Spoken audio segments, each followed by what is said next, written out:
Hello, I'm William Gallagher and this is 58 Keys Writing Workshop set of videos.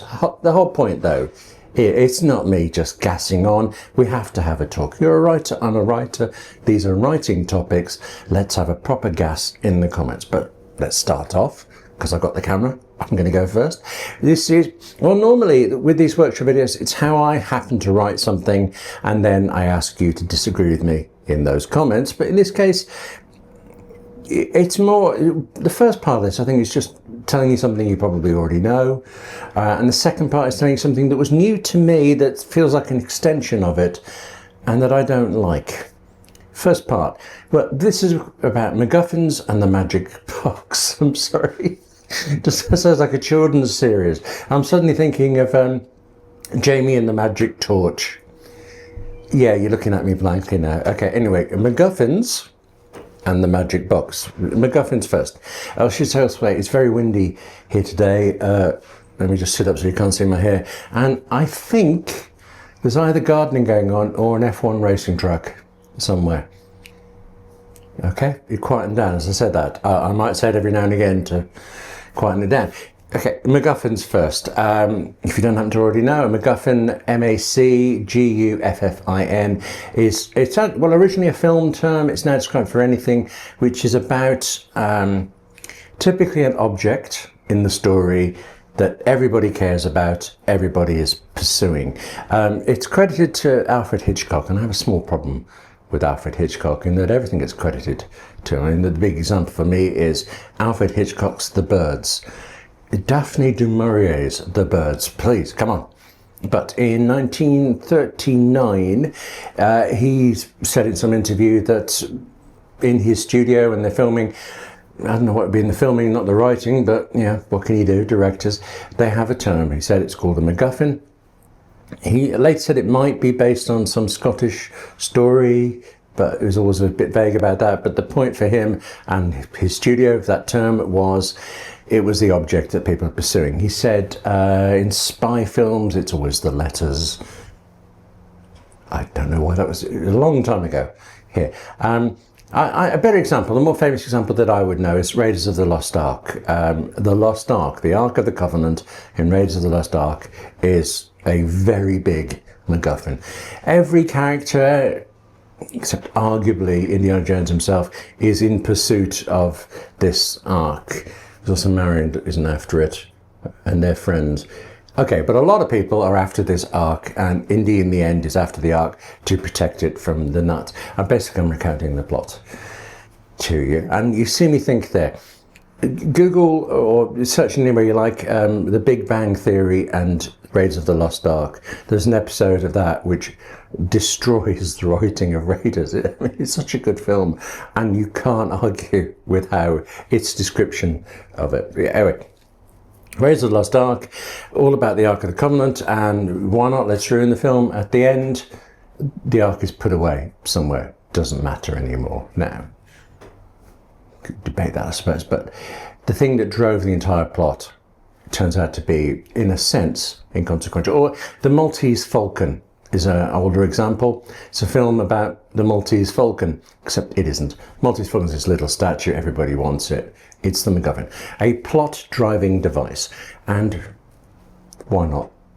Yeah, I mean, it doesn't automatically sound very satisfying to me. It feels contrived kind of thing, but I mean, I liked all of those examples I gave you. It's, you know, time-honored tradition of something in pursuit when really what you as a writer and you as an audience care about is the journey. The journey is the reward, all that sort of stuff. So why not? I don't 100% know how I would set out to write a MacGuffin. Here, have a statue, but don't lose it. Although, yeah, it doesn't write itself in my mind, but if you have something like that and it propels things forward, knock yourself out. Why not?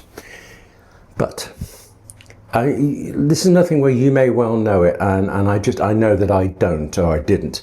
It's quite old, and I've only recently found out about the magic box idea. This is very specifically J.J. Abrams' idea, and he did a TED talk about it more than 10 years ago now, I think. at least 10 years ago. I'll find it again, I'll put a link at the bottom, and you watch him. He may well persuade you more than I will, but I think in summary, his idea of the magic box is, there's a magic box. It's a box that's contained of some description. We don't know what's in it. We never know what's in it. And the range of possibilities is what drives the story. You're thinking Schrödinger there, aren't you?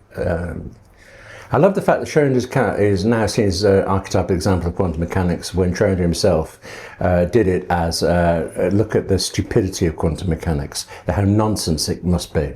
Okay, Abrams' magic box. He gives an example from real life, which is that he either bought or was given an actual magic box as a kid, and to this day, he's never opened it. And the mystery of what's inside and all of that is compelling to him as a storyteller. Okay, that feels like, this is definitely me, a hollow MacGuffin. And the reason I think that particularly is that the moment I read an interview with him that alluded to it, before I even went off to watch his TED Talk thing, I knew Mission Impossible 3.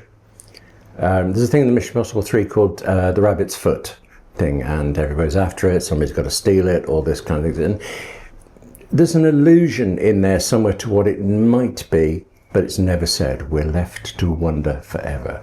And it doesn't work at all. You just think, this is pointless, isn't it? I mean, it helps that the film isn't very good. I mean, it's all right. Mission Impossible 1 is excellent. 2, there's a MacGuffin in 2, actually, but no. 3, there's something nearly good there. Then, 4, 5, 6, excellent.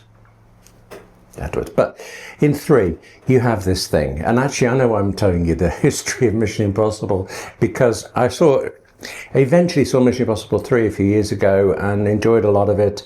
Found the rabbit's foot stuff a little bit irritating. But now the latest film, possibly the final one, Mission Impossible: The Final Reckoning, it tells you what the rabbit's foot was. And I'm sitting there in the cinema thinking, you don't have to have seen the original film, but it was like fan fiction, filling it, retconning the old story into you to make it work for you to think, and it just move on. It highlighted for me the pointlessness of the rabbit's foot. It highlighted for me the pointlessness of the magic box. Now, here's J.J. Abrams with this theory. Here's me without it. Who would you listen to? Even I would listen to J.J. Abrams more than me. But in my case, my writing and my enjoyment really as an audience, as a reader, as anything, I can't get behind the magic box. You must watch his TED Talk video. I mean, he's funny, he's entertaining. I was at a press conference with him once, and although he didn't speak, I really liked the guy. It's just this thing. I can't make it work for me. For some reason, it really bothers me.